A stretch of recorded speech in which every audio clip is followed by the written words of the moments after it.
ଗୋଟେ ଲୋକଟା ଦେଖିବାକୁ ମିଳିଛି। ଘାସ ଘାସ ପାହାଡିଆ ଲୋକ ଆଜ୍ଞା, ଜଙ୍ଗଲି ଲୋକ ବାହାରି ଆସିଛି। ଆମେ ଭୟରେ ଦେଖ ପଟେଇଛୁ ପୁରା ଜଙ୍ଗଲି ଭାଲୁ ଉଲାଲା ବାଲା ସିଏ। ଗାଧା ଟିକେ ଉଦା ହୋ, ଟିକେ ଉଦା ହୋ। ଏ ମିଛ କହୁଛି। ନା ନା ମାନୁ ଆଉ ଦିନ ଆସିବା ନଥିବ ପାଠ ଭାଇ ବଢିଆ ଖାଇବା ପିଇବା ଖାଇକି ଯିବା ଟେଷ୍ଟି କର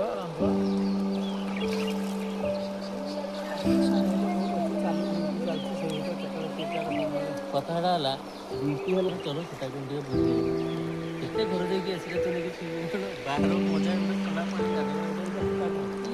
ଆଜି କହିଦେଲା ସେଟା ସୀତାକୁଣ୍ଡଟା ଆମେ ଯଦି ଗେଟ୍ଟା ଭିତରୁ ଏପଟକୁ ଆଇଲେ ସୀତାକୁଣ୍ଡରେ ସେଟା ଫେରା ଗୋଟେ ପ୍ରୋଗ୍ରାମ କରିବା ନାଇଁ ସୀତାକୁଣ୍ଡରେ 7ଟା କୁଣ୍ଡ ଅଛି। ଫାଷ୍ଟ ଝରଣାଟା ତ ଏପଟ ଦେବକୁଣ୍ଡ ଭଳିଆ ହେଲା, ତା ସାଇଡରେ ଗୋଟେ ରାସ୍ତା ଅଛି, ଏମିତି ଧୀରେ ଧୀରେ ଧୀରେ ଧୀରେ ଧୀରେ ଉପରକୁ ଯିବ। ଭାଇ 6 ନମ୍ବର ନା 7 ନମ୍ବର